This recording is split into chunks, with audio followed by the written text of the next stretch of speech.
Hello everybody, my name is Hayato At, and you might not remember me because, well, I haven't posted any video content to the channel in a very long time. And we're going to work to fix that starting right here and right now with an unboxing and first look at the brand new HTC One M8. Now the M8 is the successor to last year's HTC One, which we're going to call by its model name the M7 for the remainder of the video, just to try and keep things a little simple.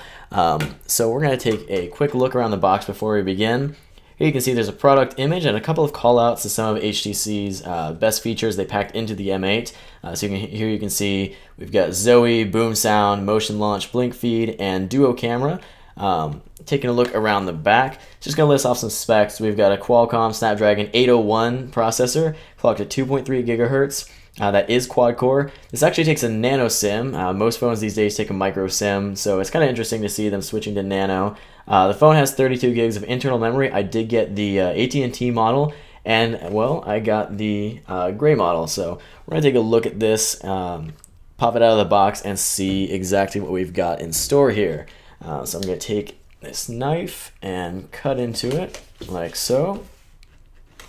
Beautiful. We have a quick start guide, which is pretty typical of AT&T boxes. So here you can see HTC One in the parentheses. We've got M8. So the charging ports down here, headphone jack. We'll take a look at all that in just a minute. Change how you see your phone with the HTC Dot View case. We don't care about all of that for now. What is nice is the new HTC Advantage plan, where they will actually replace your phone free of charge for a one-time if you crack your screen within the first 6 months of owning it. So we're going to take this out. We're just going to go ahead and flip it and pop it. There we go. We're going to set this aside for just a second, take a look at what else is in the box. So we're going to lift up that plate. And what's really nice to see here, because usually carriers kind of take away some of the things that come in the box, we actually still get the nice HTC headphones that come in the international packaging. I did not expect to see this in here. It is worth noting I've not held an HTC One M8 yet, so this is really exciting for me. I've only used the M7. Here you can see we've got these HTC branded headphones, a little plastic over them. They have red earbuds, and in here we get a little package with replacement buds just in case these are not the right size or you lose them and what have you. In here we have the HTC wall wart, which we're going to take out of that packaging. So it's a pretty big wall wart. It's a little excessive, but that's kind of typical of HTC and their chargers. And in this last bit of plastic, or whatever this is, I think it's actually cornstarch. In this, a little difficult to open, we are having some problems there. There we go. We have our micro USB cable. So it's pretty typical stuff in there, although it is really nice to see those headphones still included even in the AT&T model. Over here we have our HTC SIM tray remover. I still have mine from the original HTC One, so that's pretty nice of them to include because you do need that for both the SIM tray and the micro SD card slot, which is new to the M8.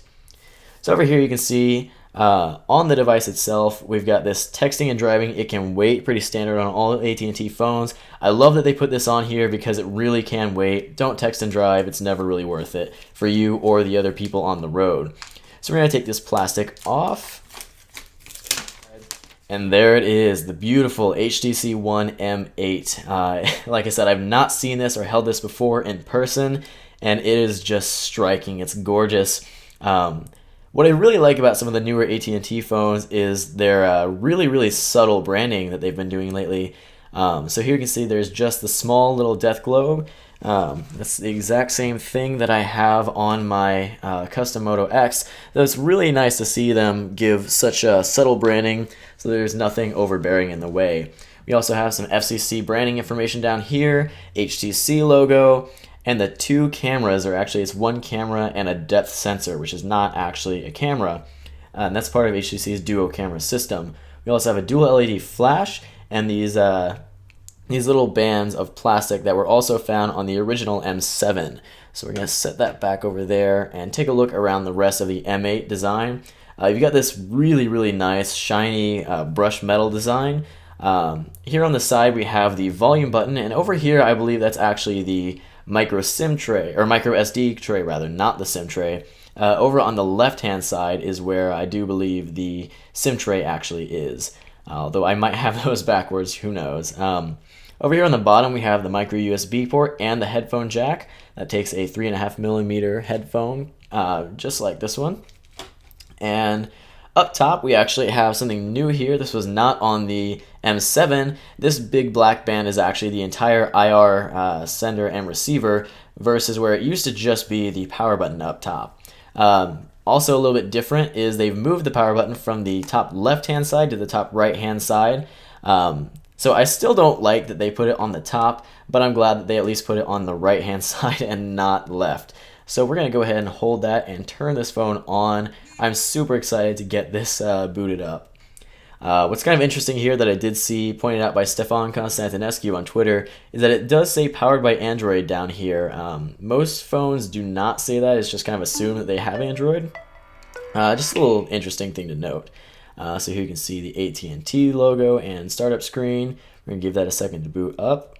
Alright, so upon booting this up for the first time, because this is an AT&T device, we've got this AT&T ready to go nonsense. We don't want that, we don't care. We're going to hit remind me later. Yes, I want to exit. I do apologize for the white balance. I don't have the best lighting, and it is about 10:30 at night in here, so I can't use natural lighting. It's going to ask us to select the time zone. We're just going to go ahead and hit OK. Unable to connect. It's because I haven't put my SIM card in yet. Remind me later. Next, we're going to just skip through this setup. Alright. So here we have the HTC One M8 booted up. We are on Sense version 6.0, what HTC called on stage the sixth sense. So, take that as you will. And here on Blink Feed, you can see it's a little bit different than it used to be. I'm going to grab the M7 real quick for comparison. And if we swipe over to Blink Feed, you can see that we've got, not now, we've got a lot of squares over here, and it's all in black, and the color of the tiles with the information they're giving. Over here on the M8, you have a little bit of customization there that was not available before. So you can see we've got this kind of awkward green color. I'm not sure I'm a fan of that. So we're going to go ahead and go to the settings, and that doesn't appear to be where you set that up. I've not used Sense 6.0 yet, but there is a way you can go ahead and personalize this, change the color if you don't like it. I'd probably just stick with black because I like things to be simple and kind of, I guess, more standard. But you do have a nice color selection from what I've seen and read. Also interesting to note here, that's different from the M7, is that on the M7 you had capacitive buttons flanking the HTC branding down here. So you had a back and a home button. There was no multitasking or menu button. And what they've done here that some people are for, some people are against, I'm actually pretty in favor of it, is they added on-screen buttons over here, which I really, really like. I like all of my phones to have on-screen buttons. Some people complain because that added some extra screen space without really adding any additional benefits, but depending on what apps you're in, those will actually hide and give you that extra screen real estate, so you can really take advantage of this nice, gorgeous 5-inch LCD 1080p display. Now, it does have that dual camera, as I mentioned before, and that's another kind of point of controversy to a lot of people. So the way that works is you got this 4-megapixel ultra pixel camera on the back, and this focusing, you have this depth sensor up here. So if we launch that camera real quick, and there's not really a whole lot of depth we can get, but let's just go ahead and grab this little guy, and we'll set this G2 back here. Now if we go ahead and take a picture of the Android, we're going to focus over here.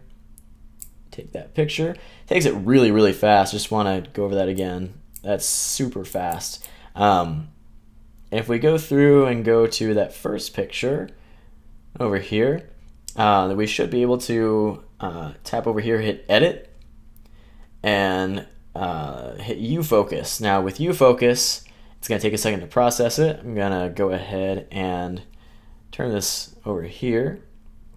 And with U-Focus, you can see if I touch on the Android figure, it's going to refocus over to that. But if I touch back here to the G2, it'll refocus on the G2 and blur out the Android. I'm not sure if you can see that through the camera, but it definitely is visible on the phone, which is really, really neat. It isn't exactly perfect in practice. Basically what it does is it senses the depth and it applies this blur around the rest of it, so it's kind of like a fake bokeh effect, but it is still a pretty neat feature. It's just something to keep in mind, that this phone does have the depth sensor and you can add some nice effects. One of the things you can do is if you're looking at if you set the Android in focus, I would actually be able to change the background, maybe blur out the background or add some nice effects to everything but the Android and what's in focus in front. So that's kind of neat.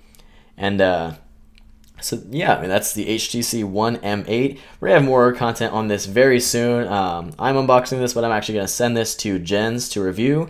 So you can expect some content from him on the M8, as well as a couple comparison videos. We're going to have a G-Flex review coming up soon. We've got a lot of content coming for you very, very soon. So I hope you guys enjoyed this video, and I hope you guys enjoyed my return to the channel, and I will see you in the next one. Thanks for watching.